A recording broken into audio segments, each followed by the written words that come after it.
Hi students, good morning all of you and welcome back our online class Science 8th standard. Students, today we are going to continue our 6th chapter, that is the conservation of our biodiversity. In previous classes already I have discussed about that what is the flora and fauna and what is that conservation of the wildlife animals, and already I have discussed about that. But students, today we are going to discuss about that what is the red data book, which what is that one special name. Have you heard this red data books? That means it is one special book where we are conserving, we are writing, we are collecting that information and data about that engraved animals, those who are going to, those who are now present in the world, but very soon they are going to escape, they are going to vanish. What are the animals are there, that names, and what are the categories, species, where that all the data we are collecting by the this red data book. Okay, so we will discuss about this. See, it is a source book which gives the record of all endangered animals and plants. Which animals and plants are going to vanish? Okay, we have to protect them, and we have to collect their data, where it is placed, why it is going to destroy, why it is going to vanish, why cannot adjust with this. So for that all the information purposes, this all the data are collected in a special book that is called as a red data books. This is published by the International Union of Conservation of Nature and Natural Resources, IUCN. Remember friends, International Union Conservation of Nature and Natural Resources.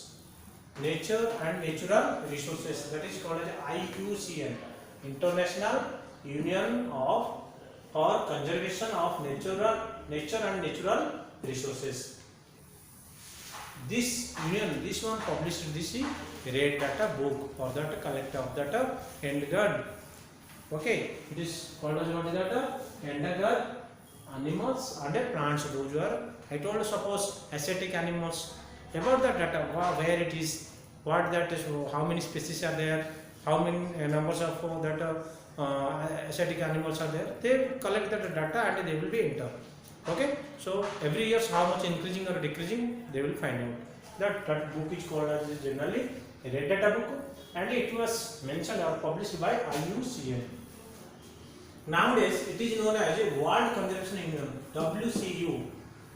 IUCN instead of nowadays it is now running what is that, WCU, World Conservation Union, short for very WCU, World Conservation Union. Okay, for this red book data are entering. Okay, now we will discuss about friends protected area. What is that protected area? That means which area general people or general human beings or nobody can enter that without permission. They cannot enter, where that all our wildlife animals or the flora and fauna they are staying. Okay, so that means that wildlife conservation or the different plants are there where we are protecting, we are not allowing to that destroy. Okay, so let us see. Protected area are the area dedicated to the protection and maintenance of biodiversity along with the nature and cultural resources. Protected area are the national park, wildlife sanctuaries and biosphere reserves. So these are the called as a protected area. Suppose nature, our you have seen that national park we cannot enter without any information. Okay, so that means there the animals or the plants, that animals especially freely they are moving here to one place to another. That one particular big area where protected, and around that inside that all animals are free, they can stay or they can move and they can one place to another can move. Okay, so that is the unprotected area, and that nobody can personally like private persons they cannot enter and they cannot catch to them or they cannot kill them.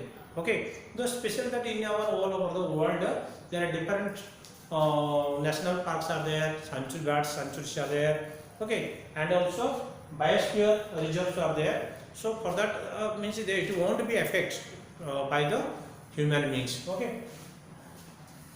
What is that? First of all, we will discuss about national park, wildlife sanctuary, and the biosphere. These are the protected area for the biosphere, means for the animals or the plants.